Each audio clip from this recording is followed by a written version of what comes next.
Muli po, isang mapagpalang araw sa inyong lahat.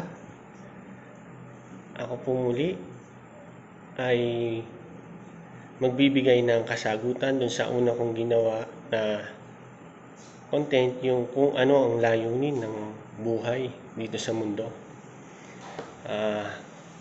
Balikan lang po natin yung naging kasagutan doon na kung bakit tayo nabubuhay dito sa mundo. Diba? Ang layunin po natin ay ayon dito sa kinuha nating sagot mula sa Biblia, mula sa Biblia sa Job 14:1, kabanata 14, talata 1 hanggang talata 2. Ang sabi po dito, ang buhay ng tao na ipinanganak ng babae ay maikli at puno ng problema. Kumbaga, nasasabi na po dito sa Biblia, mula sa Biblia, na nabanggit na maikli ang buhay natin at puno ng problema. Sa pagpapatuloy po sa Job, kabanata 14, talata 2, sumisibol siyang gaya ng bulaklak at pagkatapos ay nalalanta. Gaya siya ng aninong mabilis nawawala. Yun po ang sinasabi doon. Sabi sa 14:2 ng Job, sumisibol daw po ng gaya ng bulaklak. Parang bigla na lang siyang makikita natin, di ba? May mga bulaklak na. Pagkatapos nakikita natin kung paano nalalanta yung mga bulaklak. At gaya daw siya ng anino na mabilis nawawala. Ganun po kaiksi ang buhay natin. Kung susuriin po natin sa mga napagdaanan natin sa buhay o napapansin natin sa paligid, abala tayo sa mga pang-araw-araw na gawain. Subalit, sa dami ng gusto natin sa buhay, marami tayong gusto sa buhay na makamit. Maraming gustong gawin. Subalit, hindi sapat ang ating panahon. Sa dami ng gusto natin, subalit hindi naman natin alam kung hanggang kailan tayo mabubuhay dito sa mundo. Hindi po ba? Hindi po natin nalalaman kung hanggang kailan tayo na mabubuhay dito sa mundo. Dahil kung napapansin natin, marami ang namamatay sa iba't ibang edad sa buhay. Hindi laging ang namamatay ay yung matatanda lang. Yung iba nagkakasakit, naaaksidente, sa di inaasahang pagkakataon. Maraming nangyayari dito sa mundo. Kaya sana magbigay ito po sa inyo ng kaalaman para mapag-isipan po ninyo kung ano po talaga ang maging layunin natin sa ating buhay. Yun po, no? Ngayon naman po, dadako na tayo dun sa bakit ang mga tao ay namamatay. Umpisa na po natin. Ang sagot po na kukuhanin natin mula dito ay kukuhanin natin ang sagot kung ano ang sinasabi ng Biblia tungkol dito, kung bakit namamatay ang tao, nagdurusa at nagkakasakit. Ang sabi po sa Genesis 3, kabanata 3, talata 2 hanggang 3, sumagot ang babae sa ahas, pwede kaming kumain ng bunga ng mga puno sa hardin, Pero kung tungkol sa bunga ng puno na nasa gitna ng hardin, di sinabi ng Diyos, huwag kayong kakain ng bunga mula sa puno iyon at huwag ninyong hihipuin iyon para hindi kayong mamatay. Yun po ang sinabi. Isa sa mga unang sinasabi o naging kasagutan ng Biblia kung bakit ang mga tao ay namamatay. Ang tinutukoy po dito is yung unang taong nilikha ng Diyos, sina Adan at Eva, na ating naging unang mga magulang, pinagmulan. Yun po. At karagdagan pa po, meron pa pong sinasabi dito sa Roma 5:12, ang sabi naman po dito, kaya sa pamamagitan ng isang tao, ang kasalanan ay pumasok sa sangkatauhan. At dahil sa kasalanan, pumasok ang kamatayan. Kaya naman, ang kamatayan ay lumaganap sa lahat ng tao dahil silang lahat ay nagkasala.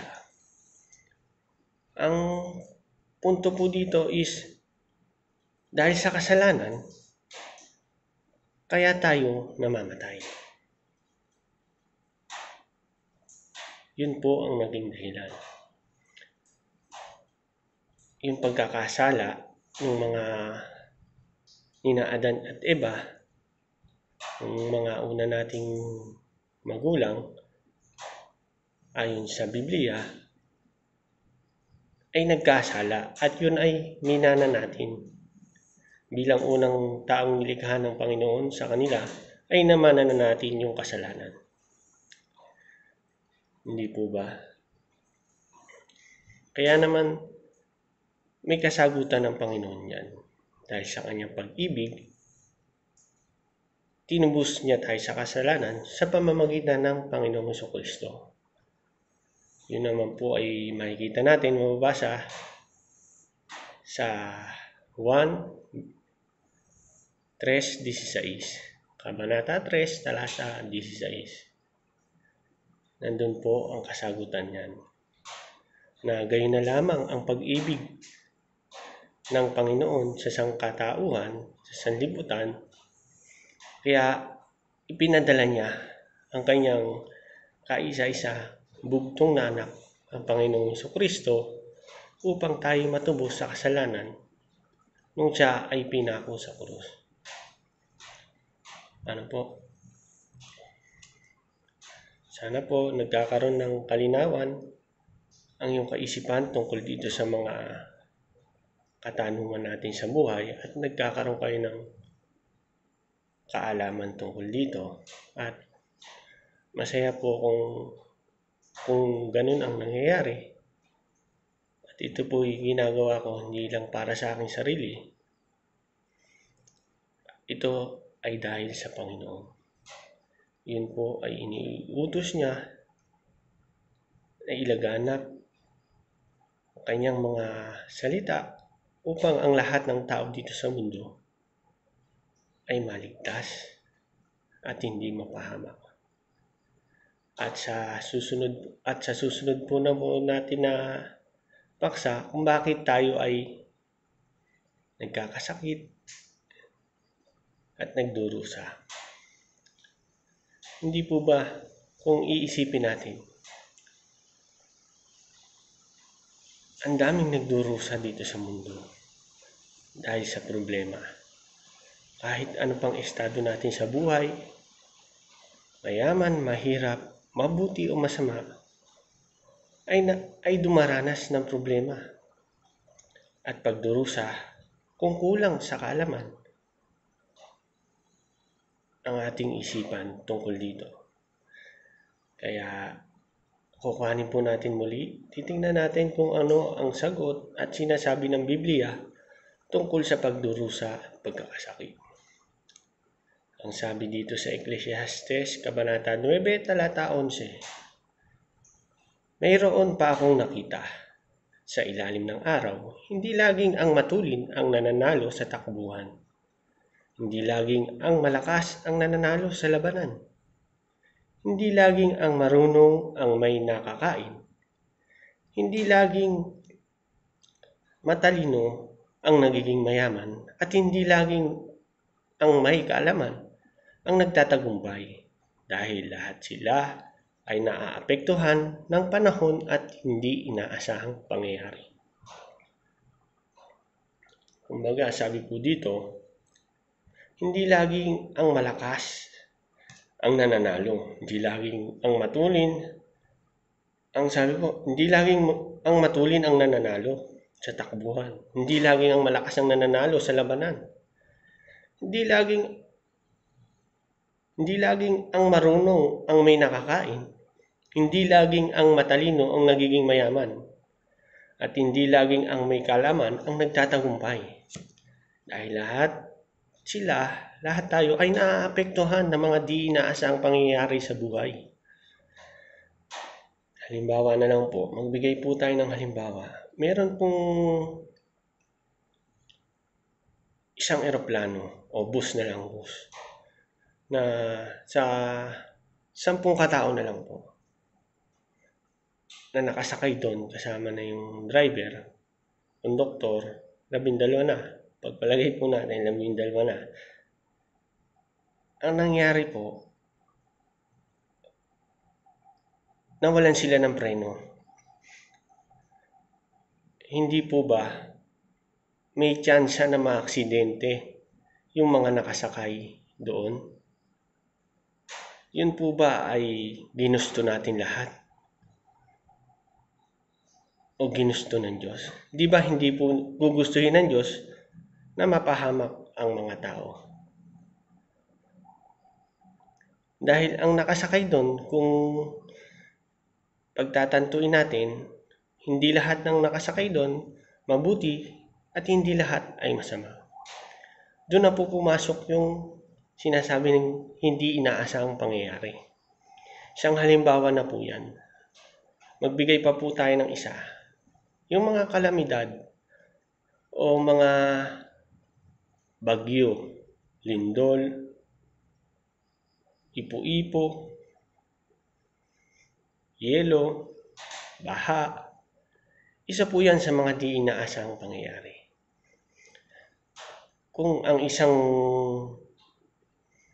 syudad o isang bansa ay nagkaroon ng isang napakalakas na bagyo, marami ang naaapektuhan nito.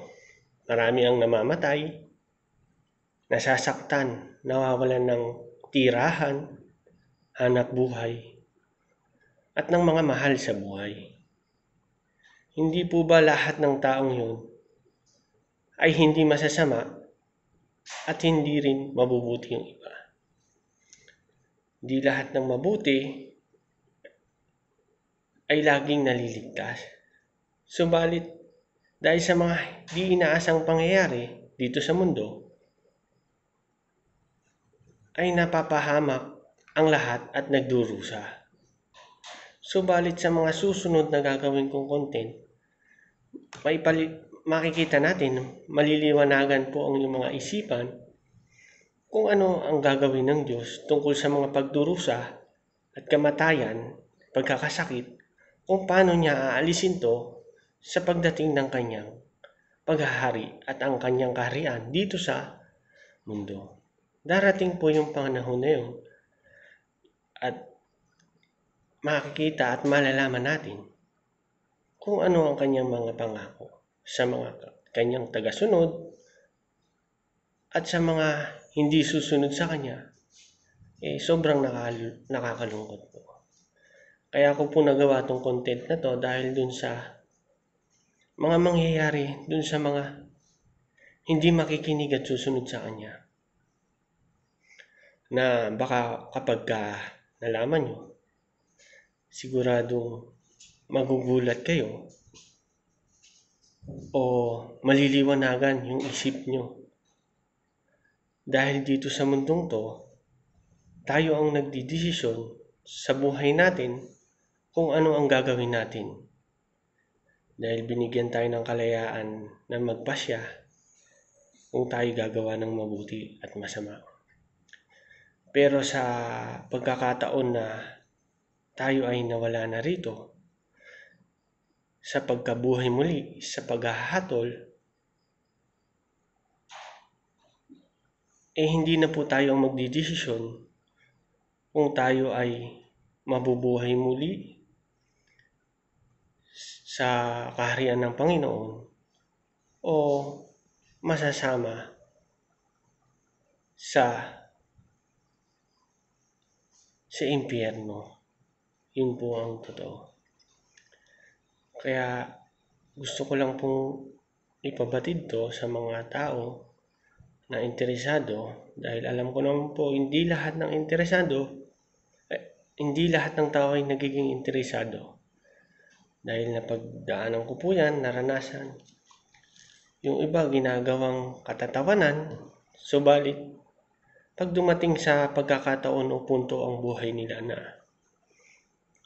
nagkaroon sila ng hindi natin masasabi o ayaw nating gustong mangyari sa iba, na nagkaroon ng isang malubhang karamdaman ng kanilang mga mahal sa buhay. Kahit mismo sila, kahit, di ba, nasabi po dito, yung di inaasang pangyayari, nagkasakit, ni kahit sinong doktor, hindi ka kayang pagalingin. O sa pinagdaraanan mo emotionally sa buhay, sa pamilya mo, hindi po ba? Sa trabaho, sa mga kasamahan dito sa mundo. Sino po bang lalapitan natin? Doon lang po ba natin maaalala ang Panginoon? Doon sa mga pagkakataon, akala mo hindi ka iiwanan ng mga kasama mo, ng mga kaibigan mo, di ba? Marami po sa atin, marami tayong kaibigan. Pero hindi mo masasabi kung hanggang sa huli, kahit sa mga pagdurusa, isasamahan ka. Ang sabi nga po, ibaling isa lang ang kaibigan mo. Yung tunay at totoo. Hindi yung kaibigan po na sasamahan ka lang sa mga kasiyahan, kalokohan. Pero pagdating na sa punto na pagdurusa at mga problema, ay hindi mo na sila maaasahan. Yun po yung realidad ngayon dito sa mundo. Kaya maging wais po tayo, mga kaibigan. Maging wais tayo sa buhay at sa pagpili ng ating mga kaibigan. Hindi lahat ng kaibigan ay tunay at nagbibigay ng payo upang hindi ikaw mapahamak o may mangyari sa iyo masama. Minsan yung mga kaibigan, nag-uudyok pa na gumawa ka ng masama. Yun po ang hindi maganda. Subalit yung mga ganitong gawain po, yung pagpapatotoo, pag-share ng mga salita ng Diyos, ay hindi po katawa-tawa. Dahil nung una po, yun ang nasa isip ko rin po yung mga ganun. Subalit, bakit magiging katawa-tawa? Hindi po ba natin napapansin? Napakaraming tao ang gumagawa ng kasamaan, mga di magagandang gawain. Kung makikita po natin yung mga post nila sa mga social media, yung mga immoralidad na ginagawang katatawanan, subalit hindi kasiya-siya sa mata ng Panginoon. At magbigay pa nga po tayo ng isang makakapagpalinaw ng ating isipan at kukuhanin po natin muli dito sa Biblia. Ito po ang sinabi sa Deuteronomio 30:19. Ang sabi ng Panginoon dito, saksi ang langit at lupa sa gagawin ninyo. Binigyan kayo ng pagpipilian, buhay o kamatayan, pagpapala o sumpa. Piliin niyo ang buhay para manatili kayong buhay, kayo at ang mga inapo niyo. Hindi po bang napakaganda nitong teksto ng Deuteronomio 30, Kabanata 30, Talata 19? Saksi ang langit at lupa sa gagawin ninyo. Binigyan ko kayo ng pagpipilian, buhay o kamatayan, pagpapala o sumpa. Piliin niyo ang buhay para manatili kayong buhay, kayo ng mga inapo niyo. Yun po. At sa susunod po, tatalakayin ko po yung mga pangako ng Panginoong Diyos sa kanyang mga tagasunod. Sana po nagkaroon po kayo ng malinaw na kaisipan tungkol dito sa ginawa kong video content na ito at nakatulong po ako. Yun lang po at maraming salamat. Lagi pong tatandaan na ang Diyos ay pag-ibig. God is love. Mabuhay po tayong lahat. Amen. Paalam po.